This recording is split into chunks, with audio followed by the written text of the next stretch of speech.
दोस्तों, आज मैं आपके लिए डिटरमिनेंट कैसे निकालें ये बताने आया हूँ।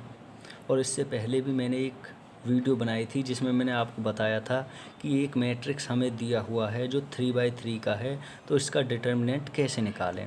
आज मैं एक और वीडियो लेकर आया हूँ क्योंकि मुझे पता है एक वीडियो में एक क्वेश्चन करने से कोई भी पूरी तरह से कॉन्सेप्ट को नहीं सीख पाता है। इसलिए मैं आज दूसरी वीडियो लेकर आया हूँ। देखो, सबसे पहले बात चल रही है कि how to find determinant of a 3/3 matrix, यानी एक 3/3 का मैट्रिक्स है उसका डिटर्मिनेंट कैसे निकालें। तो मेरे प्यारे बच्चों, सबसे पहले तो हमें ये पता होना चाहिए कि ये 3/3 का मैट्रिक्स होता कैसा है। तो सबसे पहले हमें ये पता होगा कि 3/3 मैट्रिक्स क्या होता, तभी तो हम डिटर्मिनेंट निकालेंगे। तो उसके लिए सबसे पहले मैं आपको बता दूं कि 3/3 का मैट्रिक्स क्या होता है। तो देखो बच्चों, एक मैट्रिक्स हमें पता है कि मैट्रिक्स ऐसे ही तो लिखा जाता है, ऐसे इस ब्रैकेट के अंदर। तो बच्चे 3/3 का मैट्रिक्स वो मैट्रिक्स होता है जिसमें 3 रो हों और 3 कॉलम हों। जैसे मैं अपनी तरफ से ही लिख रहा हूँ, देखो 1 2 3, ये 1 है, 1 2 3, 2 1 2 3 5 3, ठीक है। ये मैंने एक मैट्रिक्स लिख दिया और मैं बोल रहा हूँ ये 3/3 का मैट्रिक्स है, ठीक है। तो बच्चों, आपको कैसे पता चलेगा कि कोई मैट्रिक्स दिया हुआ है और वो 3/3 का है या नहीं। तो बच्चे देखो, इस चीज़ को जानने के लिए सबसे पहले एक बात हमेशा ध्यान रखना कि 3/3 का मतलब होता है, यानी ये होती है रो और ये होती है कॉलम। यानी ये रो की संख्या को दर्शाता है, यानी नंबर ऑफ रो, और ये नंबर ऑफ कॉलम को रिप्रेजेंट करता है, ठीक है। तो इसका मतलब क्या हुआ कि 3 रो और 3 कॉलम, यानी एक ऐसा मैट्रिक्स जो 3 रो और 3 कॉलम से मिलकर बना हो उसे हम 3/3 का मैट्रिक्स बोलते हैं, ठीक है।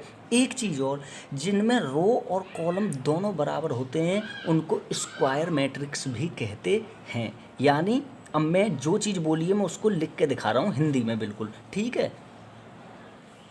तो बच्चों देखो, मैंने सारी चीज़ें लिख दी हैं। मैंने क्या कहा है आपसे कि how to find a determinant of a 3/3 matrix, यानी हमें एक 3/3 का मैट्रिक्स दिया हुआ है और हमें उसका डिटर्मिनेंट निकालना है।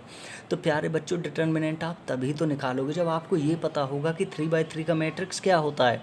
तो मैंने बता दिया बच्चे, एक ऐसा मैट्रिक्स जिसमें 3 रो और 3 कॉलम हों उसे 3/3 का मैट्रिक्स कहते हैं। अब देखो बच्चे, इसको हम बोलते हैं, देखो जो बड़ी लाइन होती है, 1 लाइन 2 लाइन और 3 लाइन, यानी इसको बोलते हैं हम आर आर आर, यानी 3 रो होंगे। देखो ये R1, ये R2 और ये R3, यानी जो बड़ी लाइन होती हैं, जो एलिमेंट्स की जो बड़ी लाइन होती हैं, देखो ये बड़ी लाइन, तो अगर मैं इसके ऊपर एक लाइन ऐसे खींच दूँ तो ये बड़ी लाइन है। तो जो बड़ी लाइनें होती हैं उनको बोलते हैं हम रो। तो 1 रो 2 रो 3 रो, और जो खड़ी लाइन होती हैं उनको बोलते हैं हम कॉलम। देखो ये खड़ी लाइन, ये खड़ी लाइन और ये खड़ी लाइन, और लाइन इन एलिमेंट के ऊपर खींचना बच्चे, ठीक है। तो इसको बोलेंगे हम कॉलम, इसको भी कॉलम, इसको भी कॉलम। तो कितने कॉलम हो गए, 1 2 3। तो इसमें बच्चे देखो 3 ही रो हैं और 3 ही कॉलम हैं। तो इसका मतलब क्या हुआ कि ये एक 3/3 का मैट्रिक्स है।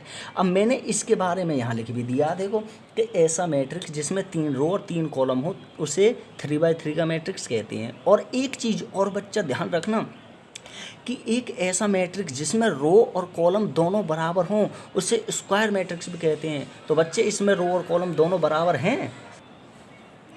तो बच्चे इसमें 3 रो हैं और 3 कॉलम है, इसका मतलब क्या हुआ कि ये एक स्क्वायर मैट्रिक्स है। अब मैं आपको इसका डिटर्मिनेंट निकालना सिखाऊंगा, ठीक है। तो अब हम अगले पेज पर चलते हैं।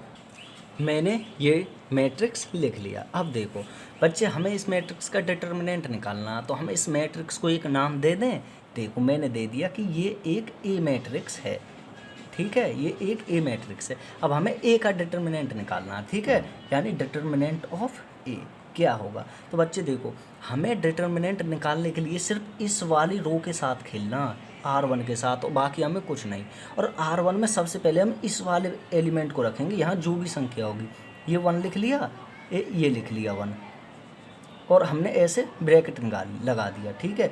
अब देखो इस बात का हमेशा ध्यान रखना, मैंने क्या कहा कि इस वाली लाइन के साथ खेलेंगे, यानी रो वन के साथ। तो मैंने देखो अब मैंने ये 1 लिख लिया, तो 1 के ऐसे इस कॉलम को ढक दो, ठीक है, और इस वाली इसको भी ढक दो ऐसे करके, ये ढक दिया। मैं आपको दूसरे पेन से ढक के दिखाता हूँ।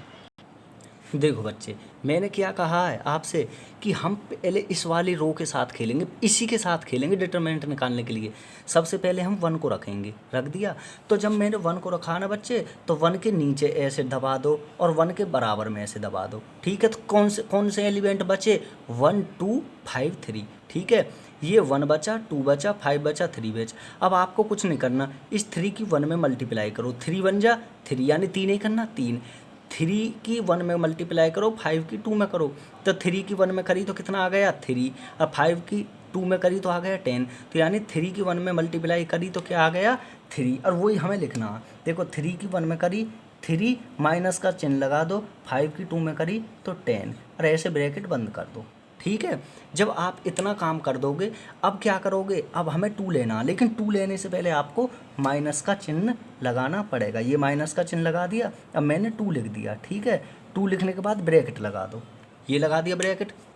मैंने क्या कहा था, हमें सिर्फ इस वाले रो के साथ खेलना।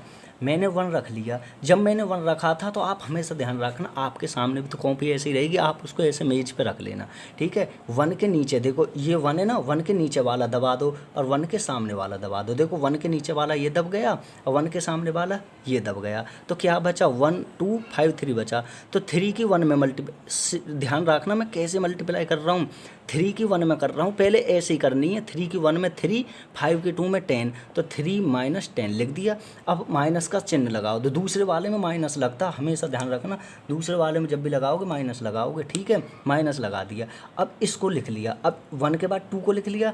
अब देखो अब मैं 2 को लिखा है, तो 2 वाले के नीचे को दबा दो और 2 वाले के सामने को दबा दो, ये दबा दिया। अब कौन कौन से एलिमेंट बचे, 2 3 बचा और 2 3 बचा। देखो 2 3 बचा, तो देखो इस 3 की इस 2 में मल्टीप्लाई करो, ऐसे ही करनी है जैसे मैंने पहले करी थी।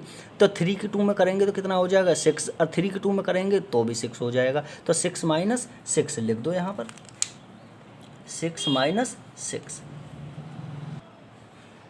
इसकी भी कर दी। अब बच्चे हम करेंगे 3 की। अब 3 लिखने से पहले प्लस लगा दो, +3। देखो पहले प्लस, फिर माइनस के 2, फिर प्लस के 3, ठीक है। अब ऐसे ब्रैकेट बंद कर दो। अब मैंने क्या कहा है, जब अब हमने 3 को लिख लिया बच्चे, तो फिर वही काम करना, 3 के नीचे दबा दो और 3 के सामने दबा दो, ऐसे। अब कौन कौन से एलिमेंट बचे, 2 1 और 3 5। तो 5 की 2 में मल्टीप्लाई, ध्यान रखना मल्टीप्लाई ऐसे होती है, ये इधर से इधर की तरफ, इधर से इधर की तरफ। तो 5 की 2 में करेंगे तो 10, 5 दूनी 10 और 3 1 ना 3, तो 10 माइनस के 3 लिख दो।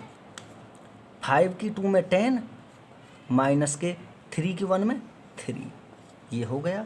अब कुछ नहीं करना बच्चे, अब इनको सॉल्व कर दो। हमेशा ध्यान रखना, हमें इस रो के साथ खेलना है, और पहले प्लस लेना, दोबारा में माइनस लेना, तिबारा में प्लस लेना, ठीक है। और ब्रैकेट के अंदर हमेशा माइनस का ही साइन आता है जब मल्टीप्लाई करते हैं, ठीक है। अब इन्हें निकल लो, अब आपको करना है क्या, देखो डिटर्मिनेंट निकल गया, 1 तो ऐसे ही रहेगा, 3 में से 10 गए तो माइनस के 7, माइनस के 2, 6 में से 6 गए तो 0, प्लस के 3, 10 में से 3 गए तो 7। अब फिर थोड़ा सा सॉल्व कर लो, 1 की माइनस के 7 में करेंगे तो माइनस के 7, ये तो 0 में किसी को गुणा कर दो 0 हो जाएगा, 7 तिया 21 हो जाएगा। तो कितने बचे, प्लस के 14। तो डिटर्मिनेंट कितना आ गया बच्चे, डिटर्मिनेंट ऑफ ए कितना हो गया 14, यानी हमें जो मैट्रिक्स दिया हुआ था उसका डिटर्मिनेंट कितना आ गया 14 आ गया। यही आपका आंसर है, समझ गए होगे। अब मैं आपको कुछ क्वेश्चन करने के लिए दूंगा, आप मुझे उन क्वेश्चन के आंसर कमेंट बॉक्स में ज़रूर बताएंगे। तो मैं आपके लिए क्वेश्चन लिखे देता हूं, आप मुझे उनके डिटर्मिनेंट निकाल के बताना। बच्चे ये दोनों क्वेश्चन आपके लिए होमवर्क हैं, आप इन्हें सॉल्व करना, इनका डिटर्मिनेंट निकालना और मुझे कमेंट बॉक्स में ज़रूर बताना। इसके बाद हम अगली वीडियो लेकर आएंगे कि ट्रायंगुलर मैट्रिक्स का डिटर्मिनेंट कैसे निकालें या 4x4 के मैट्रिक्स का डिटर्मिनेंट कैसे निकालें। तब तक वीडियो को देखते रहो, लाइक करते रहो और हो सके तो शेयर और सब्सक्राइब भी कर देना। धन्यवाद।